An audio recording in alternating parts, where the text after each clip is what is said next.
नमस्कार विद्यार्थी आणि पालक मित्रांनो, स्वागत आहे तुमचं परत एकदा डीपीटी मेडिकल कन्सल्टन्सीमध्ये। आज आपण चर्चा करणार आहोत, जर तुम्ही रीनीट 2026 ची एक्झाम दिली असेल आणि तुम्हाला एक्झाममध्ये निगेटिव्ह मार्क येत असतील किंवा फक्त 5 मार्क 10 मार्क 50 मार्क असा स्कोर येत असेल किंवा तुम्ही नीट एक्झाम क्वालिफाय नसाल, तर तुमच्याकडे करिअर ऑप्शन म्हणून काय असणार आहे, म्हणजे तुम्ही मेडिकल फील्डमध्ये ॲज अ डॉक्टर म्हणून कुठे काम करू शकतात त्याबद्दल आपण सविस्तर चर्चा करणार आहोत। सगळ्यात अगोदर आपण कोर्स कोणता आहे, पॅरामेडिकल आहे की मेडिकल आहे याचे विचार करणार आहोत। त्याचबरोबर ॲडमिशनसाठी तुमच्या कॅटेगरीनुसार तुम्हाला इथं किती कट ऑफ लागणार आहे, म्हणजे तुमच्या कॅटेगरीमध्ये तुम्हाला निगेटिव्ह मार्कमधून ॲडमिशन मिळणार आहे की नाही मिळणार आहे याची आपण चर्चा करणार आहोत।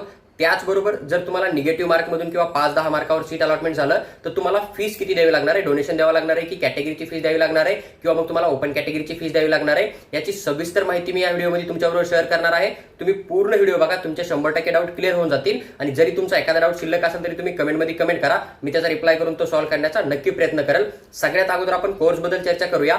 हा जो कोर्स आहे तो तुमचा फिजिओथेरपी कोर्स आहे। त्याचबरोबर ऑक्युपेशनल थेरपी, बीपीओ, बीएसएलपी, बीएनवायएस नावाचे हे 4 ते 5 प्रकारचे कोर्स आहेत जे की पॅरामेडिकल कोर्स आहेत। यामध्ये तुम्हाला ॲडमिशनसाठी इलिजिबल केलं जातं।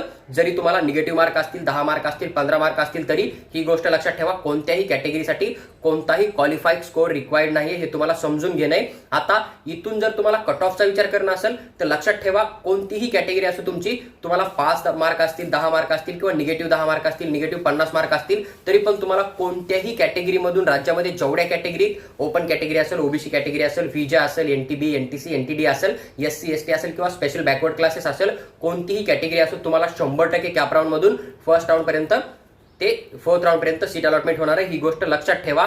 आणि जर आता आपण फीसचा विचार केला तर तुम्हाला या ठिकाणी फक्त कॅटेगरीनुसार फीस देणं आहे किंवा जे काही गर्ल्स फ्री एज्युकेशन आहे ना त्यानुसार तुम्हाला फीस पेमेंट करणं आहे। आता फी स्ट्रक्चर आपण कॅटेगरी वाईज जर बघितलं, तुम्ही जर एससी एसटी कॅटेगरीमधून येतात, मुलगा असो मुलगी असो, तुमचं इन्कम किती असो, तुम्हाला पूर्ण डिग्रीसाठी जी फीस द्यायची ती फक्त 1,500 ते 2,000 रुपये देणं, ही गोष्ट लक्षात ठेवा।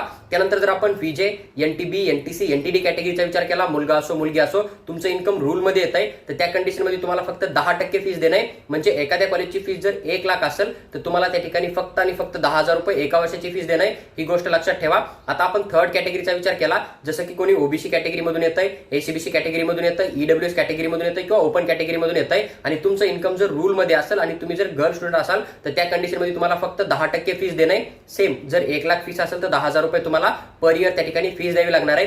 त्याचबरोबर ओबीसी, एसीबीसी, ईडब्ल्यूएस, ओपन कॅटेगरीमधून कोणी मुलगा असेल तर त्याला फक्त 50% फीस द्यावी लागणार आहे, तुमचं इन्कम जर रूलमध्ये असेल तर त्या कंडिशनमध्ये। म्हणजेच एखाद्या कॉलेजची फीस 1 लाख असेल तर तुम्हाला त्या ठिकाणी फक्त आणि फक्त 50,000 पर इयर फीस पेमेंट करावी लागणार आहे, ही गोष्ट लक्षात ठेवा। आणि तुम्ही व्हीजे, एनटीबी, एनटीसी, एनटीडी मधून येता किंवा ओबीसी, एसीबीसी किंवा ईडब्ल्यूएस किंवा ओपन कॅटेगरीमधून येतात, तुमचं इन्कम जर रूलपेक्षा बाहेर असेल तर त्या कंडिशनमध्ये तुम्हाला फक्त ओपन कॅटेगरीची फीस, म्हणजेच जी काही कॉलेजची फीस असेल जनरल कॅटेगरीची, त्यानुसार तुम्हाला महाराष्ट्र स्टेटमध्ये 100% सीट अलॉटमेंट होणार आहे। त्याच्यामुळे तुम्हाला कुठल्याही प्रकारे मॅनेजमेंटमधून सीट घेणं किंवा मॅनेजमेंटमधून सीट बुक करणं अशी जी आहे ती प्रोसेस करायची काहीही गरज पडणार नाहीये। जर तुम्हाला बीपीटीएच, बीओटीएच, बीएसएलपी, बीपीओ, बीएनवायएस या कोर्ससाठी ऍडमिशन प्रोसेस करायची असेल तर तुम्ही काउन्सिलिंगमध्ये एंट्री करू शकता, तुम्हाला 100% सीट अलॉटमेंट होणार आहे। मग तुम्ही फक्त नीट एक्झाम दिलेली असली तरी ही गोष्ट तुम्हाला लक्षात ठेवणं आहे। हे झालं फीस बद्दल आणि कट ऑफ बद्दल। आता जर आपण विचार केला की ह्या काउन्सिलिंगसाठी इलिजिबल कोण असणार आहे, तर जे विद्यार्थी महाराष्ट्र स्टेटचे, ज्यांच्याकडे की महाराष्ट्र स्टेटचं डोमासाईल आहे, ज्यांची 10वी-12वी महाराष्ट्र स्टेटमधून झालेली, ते मुलं या काउन्सिलिंगमध्ये पार्टिसिपेट करून जी काही कॅटेगरीची फीस मी एक्सप्लेन केली ना त्या फीसमधून 100% ऍडमिशन करू शकतात। आता जर तुम्हाला या कोर्सबद्दल काही डाऊट असेल, फ्युचर जॉब बद्दल किंवा हॉस्पिटल बद्दल किंवा मग तुम्ही स्वतःचं क्लिनिक टाकू शकता की नाही समजा, तर त्यासाठी तुम्ही दिलेल्या व्हॉट्सअपवर मेसेज करा किंवा तुम्हाला पेड काउन्सिलिंग किंवा पर्सनल गाईडची रिक्वायरमेंट असेल तरी पण तुम्ही दिलेल्या व्हॉट्सअपवर मेसेज करा, आम्ही तुम्हाला त्याबद्दल सविस्तर माहिती नक्की शेअर करू।